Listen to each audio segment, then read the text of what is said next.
Sejam bem-vindos ao canal Espirais de Luz. Mais uma vez, lembrando que esse é um trabalho coletivo, ou seja, a gente vibra energia, a gente pergunta para os médiuns e os médiuns falam assim, eu preciso desse assunto. Ou então a gente fala com os coleguinhas, os amigos da casa, do grupo Espirais de Luz, ou mesmo do grupo Partilha Espiritual no WhatsApp, e as pessoas, ou no grupo de reunião, as pessoas sugerem um assunto. E hoje foi alguém que sugeriu esse assunto, porque sentiu a necessidade de compartilhar essa ideia. A palestra de hoje se chama A Minha Amiga Tristeza. Gente, normalmente nós combatemos e evitamos a tristeza. É como se fosse algo assim, proibido, como se isso nos qualificasse como um espírito em nível evolutivo inferior. Ou seja, a gente fica associando, eu estou triste, eu ainda estou na inferioridade. Isso é mal de espírita. Além do medo que se tem da depressão e da solidão geradas por essa tristeza. Na verdade, é um equívoco. E esse equívoco é responsável pela dissimulação de um ser que pode estar enfrentando um problema grave e por causa desse pensamento, irá esconder essa tristeza. Vai interiorizar e apresentar falsos sorrisos. E é uma das coisas que mais acontecem hoje em dia, são as pessoas fingirem que não estão sofrendo. Tô ótimo, tô bem. Não tá. Tá passando por uma situação e não tá se permitindo vivenciar essa situação. Então, o que acontece?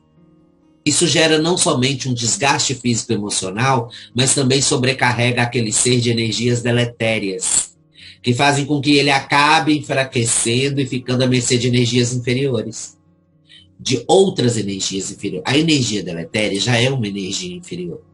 Então, quando você abre esse leque aí, deixa isso acontecer, você fica à mercê dos irmãozinhos que vão se aproximar de você ou de outra pessoa e vão influenciar aquele ambiente, vão fazer você passar por más situações, sabe, vai ficar tudo muito ruim. Por quê? Porque você teve essa ideia de que você deveria alimentar essa tristeza, sabe? Aumentar essa tristeza. Joana de Ângeles, na obra Atitudes Renovadas, que eu amo, através de Divaldo Franco, ela resumidamente nos diz que a tristeza não é o inverso da alegria, que todo mundo tem isso. O que é tristeza? Inverso da alegria? Não é. É a sua ausência momentânea, ou seja, um estado que conduz à reflexão e não ao desinteresse pela vida. A tristeza, porém, é um fenômeno natural que ocorre com todas as pessoas, mesmo aquelas que vivenciam os mais extraordinários momentos de alegria. É uma pausa para a compreensão da existência. Portanto, é natural que todos nós, independente do que ou de quem somos, iremos, diante de algumas situações da vida, vivenciar essa tristeza. Gente, a pessoa pode ser a mais feliz de todas. Mas você quer ver um motivo de tristeza? A incapacidade de lidar ainda com a ideia de que a morte é só uma mudança de dimensão. Isso é culturalmente quase impossível para a humanidade, porque já acostumou com a ideia de que a morte é o fim de tudo. Então, no momento em que você perde alguém para a morte, aspas, falando bem materialmente dessa forma, você vivencia a tristeza. E ela pode ter níveis altíssimos, níveis gigantescos até, prejudiciais ao nosso espírito. Para entender melhor, tem dois tipos de situação que nos propicia a tristeza. Primeira situação, ela é gerada pelos problemas existenciais, chamados de problemas externos. Exemplo, traição de parceiro, de um amigo, um familiar, um amigo, um amor viciado em drogas ou álcool, um diagnóstico de uma doença grave, a perda de um emprego, a morte de um ente querido e mais uma porção de gatilhos externos que ficam ali, rodando você. Nesse caso, há algumas pessoas que diante disso buscam as fugas psicológicas através do álcool, droga ilícita, sexo desregrado e várias outras atitudes viciantes, gula, tem muita coisa viciante aí.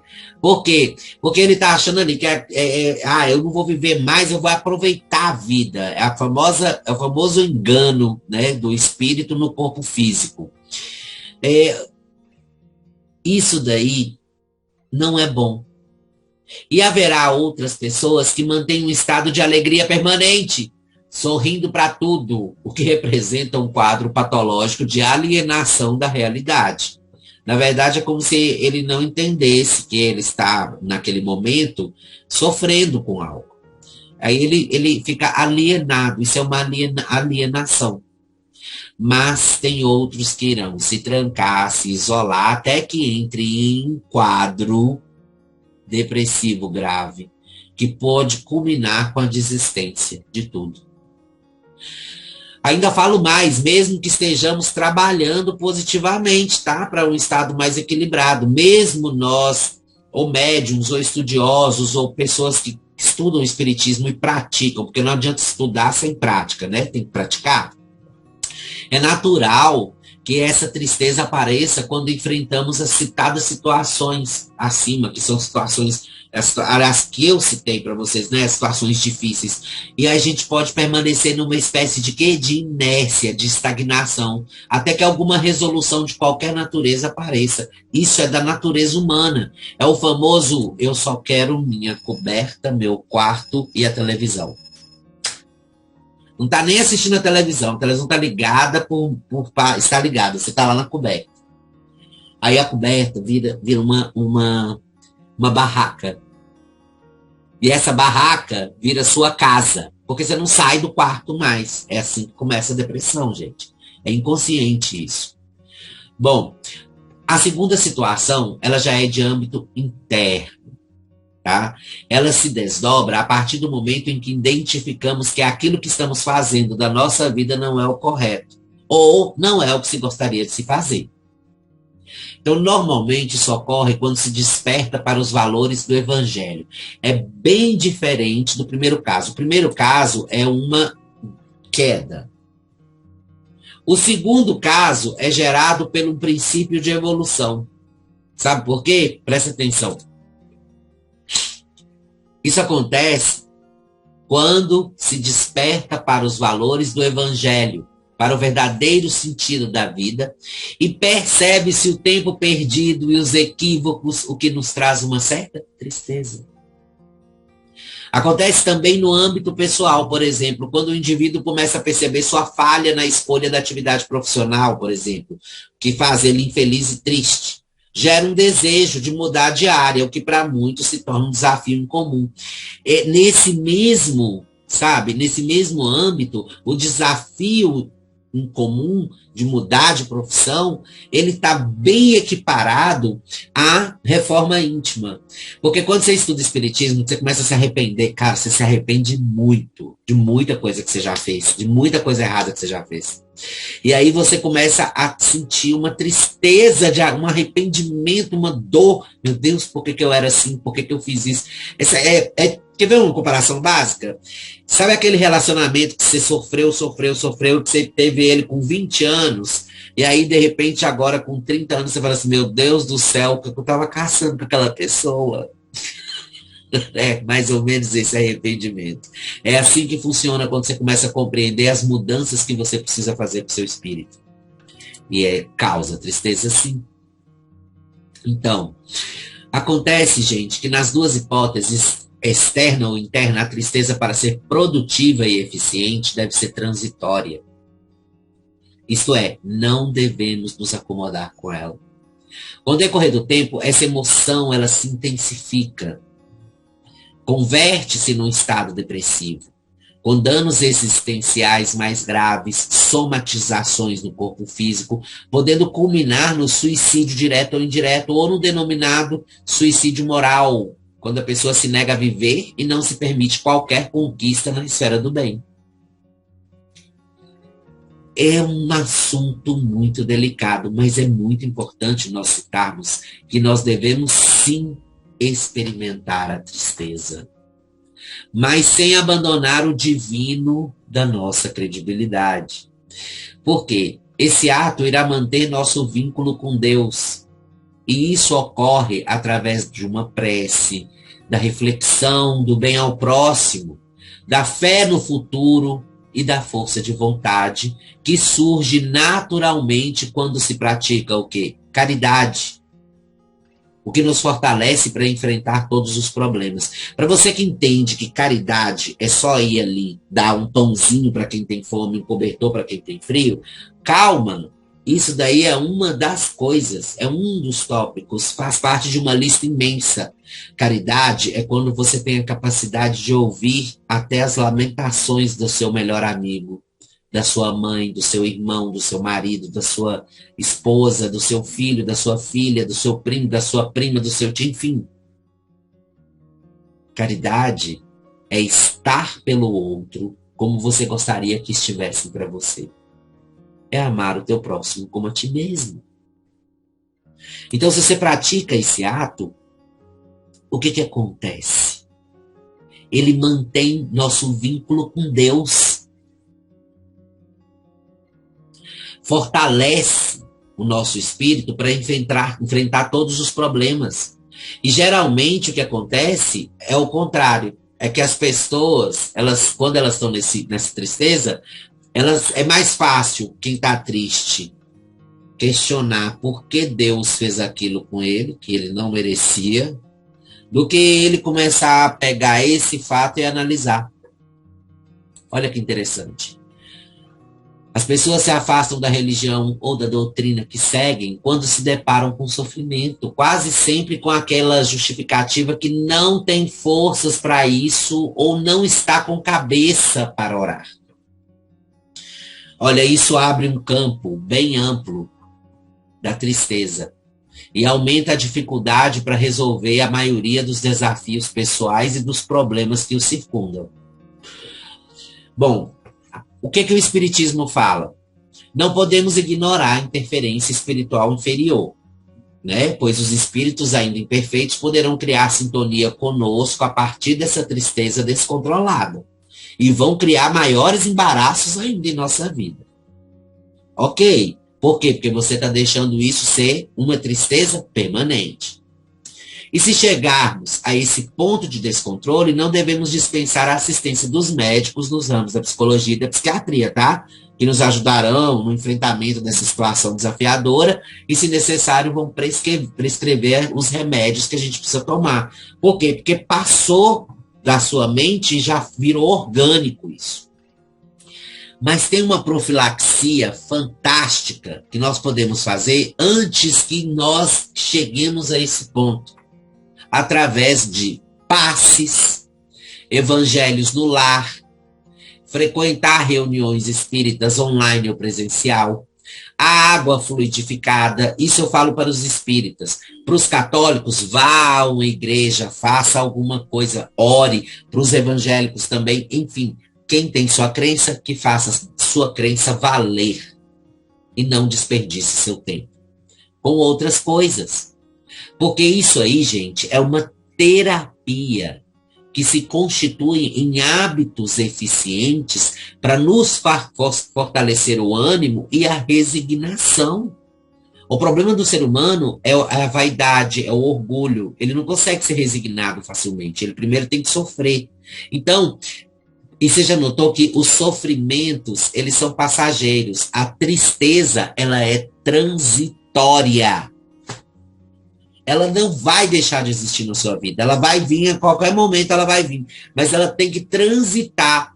Ela não tem que ficar. Ela não tem que ser uma linha contínua. Ela tem que fazer assim, ó. Ela vira um arco, pula. Pula. Entendeu? E dá espaços ali para os outros sentimentos. Enquanto dure, não pode ser o quadro. Se ela não é transitória, se ela for durável, permanente, não pode ser um quadro emocional predominante, gente. Tem que entender isso. Temos que buscar e alimentar momentos de esperança, confiança em Deus, alegria por outras conquistas nossas ou de outras pessoas, de convivência social saudável, se não fizermos isso, a tristeza que é para ser experimentada se intensifica de tal forma que passa a ser um estado permanente. Aí a gente entra para a tristeza permanente. Mas, olha, o Espiritismo também nos ensina a manter a fé na vida futura. O que é a vida futura? É após a morte. Já que certos problemas também não dependem apenas de nós para serem solucionados. A maioria dos problemas, quando não são íntimos, são externos, depende de uma outra pessoa ou de uma outra situação para que sejam solucionados. Se a gente procurar entender que nada está no nosso controle, a não ser as nossas escolhas, iremos notar que haverá alegrias em nossa vida. E assim seremos como semeadores, amando incondicionalmente, confiando que nenhum investimento de amor é perdido, de forma que nesta ou em futuras reencarnações, nós sabemos que todas as almas despertarão para a verdade e para o bem. É o nosso caminho evolutivo. Não vai ter freio para isso. E nós não retornamos aquilo que nós já aprendemos. Olha, assim como o sofrimento é seu gerador e deve ser compreendido, também a tristeza bem compreendida trará efeitos positivos e saudáveis. Ainda lá no livro Atitudes Renovadas de Joana de Ângeles, ela fala acerca das reflexões positivas da tristeza. Tem reflexão positiva. Ela nos permite refazer experiências, gerando um trabalho do indivíduo para a renovação interior e a conquista de valores mais profundos e significativos do que os existentes. Isso é muito bom. É um fenômeno psicológico transitório e deve ceder lugar à reflexão, ao despertamento e à valorização dos tesouros morais, culturais e espirituais. A tristeza sem lamentações, sem queixa, sem ressentimento, é nada mais, nada menos do que psicoterapêutica. Ela, quando é compreendida... Gente, olha, o problema do homem é ficar triste e lamentar o tempo todo aquela tristeza. Lamenta muito. Eu sofro muito. É muito sofrimento. Nossa, é muita dor, sabe? Mas eu acho que é muito mimimi. O aconselhável é fazer uma pausa, acompanhada de silêncio interior, meditação, para que as reflexões terapêuticas possam fluir no seu íntimo. Isso te convida ao quê? A uma renovação moral e comportamental. Sabe, quando você para e pensa nas suas atitudes, você muda muita coisa. Porque você nota que aquilo que você fala ou faz, às vezes fica despercebido pela sua intensidade na sua personalidade, no jeito de falar. Então, deixando bem claro que não se deve cultivar a tristeza como necessária também para o discernimento a cada instante ou em toda parte. Porque a gente está falando da tristeza aqui, mas a gente não está querendo que você cultive isso, a gente não está estimulando tristeza, não. Apenas compreendendo o seu verdadeiro significado, já que a mensagem do Evangelho é de alegria. Jesus, gente, em algumas ocasiões chorou de tristeza ao contemplar a loucura humana e o desequilíbrio do ser humano. Mas, por outro lado, ele não deixou de sorrir também quando choraram aqueles que o foram ver no sepulcro. Olha, nós temos que lembrar que a tristeza serena de Jesus, ela veio para auxiliar você a encontrar o caminho do amor, da autoiluminação, ciente de que a terapia do tempo e da dor a todos corrigirá. É importante a gente falar que Jesus não deu a vida para você pagar seus pecados, para salvar. Olha, como é que eles falam? Jesus deu a vida para salvar os seus pecados. Não é isso. Jesus sofreu na cruz porque a humanidade é cheia de pecados. Não é isso. Jesus passou aquele sofrimento todo para mostrar para você que aquilo dali não tem importância alguma. É para você começar a entender que aquilo dali só serviu para ele de crescimento. Jesus passou por um sofrimento desmerecido. Desmerecido. E ele é um espírito evoluído. Ele é o espírito mais evoluído do planeta Terra. Ele é o governador do nosso planeta. Então, para refletir, Para você entender a essência do que eu estou tentando dizer, eu vou usar as palavras de Joana de Ângeles, por mais que sejam mais difíceis. Não cultives a tristeza, nem fujas dela. Aceitando-a quando se te apresentar e retirando o melhor resultado da oportunidade de reflexão que te proporcione. Com esse comportamento, estarás experienciando atitudes renovadas. Então, para que você consiga renovar, não experimente somente a tristeza. Experimente tudo que a vida permite você sentir. E pare, reflita, entenda, compreenda e tome uma atitude que seja positiva e que te eleve cada vez mais no patamar da nossa jornada para nos tornarmos espíritos felizes. Não é mesmo? Bom, nessa felicidade misturada com um pouquinho de tristeza, porque a gente é um conjunto de obras, então se é um conjunto de obras, a tristeza é uma das obras que também faz parte dessa jornada nossa, né? Você vai lá correndo no Facebook, vai curtir a página Espirais de Luz, vai também no YouTube se inscrever no canal e ativa o sininho que a gente está publicando. Eu vou publicar mais ou menos umas 8 ou 10, viu? Palestras novas lá.